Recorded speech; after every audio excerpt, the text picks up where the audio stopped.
Hi hello నమస్తే welcome back to our channel. ఈరోజు మనం evening time crunchy snacks recipe తయారు చేసుకుంటున్నాం. ఇందులో మనం మైదా పిండి, బేకింగ్ సోడా, పెరుగు ఇవేమీ వాడకుండా బోండాలు ప్రిపేర్ చేసుకుంటున్నాం. చాలా టేస్టీగా ఉంటే మీరు ఒకసారి ట్రై చేయండి. ఈ రెసిపీని ఎలా ప్రిపేర్ చేసుకోవాలి ఇప్పుడు మనం చూద్దాం. ముందుగా ఈ క్రిస్పీగా టేస్టీగా ఉండి బోండాలు తయారు చేసుకోవడానికి దోసపిండి తీసుకోవాలి. ఇప్పుడు మనం ఇలా ఒక పెద్ద బౌల్ తీసుకోవాలి. ఇప్పుడు ఇందులోకి దోసపిండి వేసుకోవాలి. ఇలా దోసపిండి వేసుకున్న తర్వాత ఇప్పుడు ఇందులోకి 2 పచ్చిమిర్చిని సన్నగా కట్ చేసుకొని వేసుకోవాలి. అలానే ఉల్లిపాయ ముక్కలు, అలానే కొద్దిగా కరివేపాకు, సన్నగా కట్ చేసి పెట్టుకున్న కొత్తిమీర, అలానే 1/2 టీ స్పూన్ దాకా జీలకర్ర, టేస్ట్కి సరిపడా సాల్ట్ వేసుకొని ఇలా ఒకసారి అంతా బాగా మిక్స్ చేసుకోవాలి. చూసారు కదండి, ఈ పిండినంతా మనము ఈ విధంగా కలుపుకోవాలి. ఇందులో మనము మైదా పిండి, అలానే పెరుగు, వంట సోడా ఇవేమీ వాడలేదు. దోసపిండి పులిచింటుంది కదా, అదే సరిపోతుంది. ఈ విధంగా అంతా కలుపుకొని కాసేపు పక్కన పెట్టుకుందాం.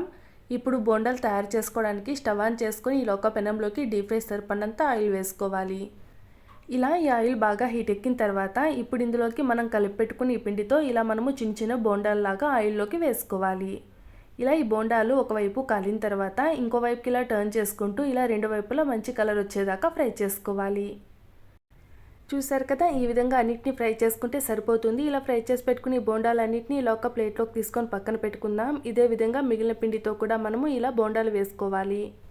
చూసారు కదండి, ఈ విధంగా మనం ఈ బోండాలు తయారు చేసుకుంటే సరిపోతుంది. ఇప్పుడు ఈ బోండాల్లోకి కాంబినేషన్గా ఎర్రకారని తయారు చేసుకోవడానికి ఇలా మనము ఒక 3 టమాటాలు కట్ చేసుకోవాలి. ఇప్పుడు ఇలా ఒక మిక్సీ జార్ తీసుకోవాలి. ఇప్పుడు ఇందులోకి కట్ చేసి పెట్టుకుని ఈ టమాటో ముక్కలు, అలానే ఎండుమిర్చి వేసుకొని ఇలా ఒకసారి బాగా మెత్తగా గ్రైండ్ చేసుకోవాలి.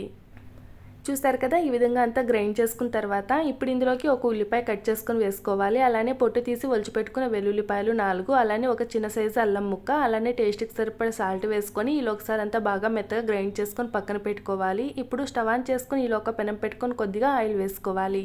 ఇలా ఈ ఆయిల్ బాగా హీట్ ఎక్కిన తర్వాత ఇప్పుడు ఇందులోకి ఆవాలు, జీలకర్ర, కొద్దిగా కరివేపాకు వేసుకొని ఫ్రై చేసుకున్న తర్వాత ఇప్పుడు ఇందులోకి మనం తయారు చేసి పెట్టుకున్న కారాన్ని కూడా వేసుకొని ఇలా ఒకసారి అంతా బాగా కలుపుకొని ఉడికించుకోవాలి.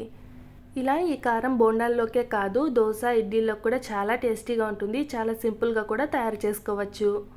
చూసారు కదా, ఈ విధంగా ఈ కారం అంతా ఉడికిన తర్వాత స్టవ్ ఆఫ్ చేసుకోవాలి.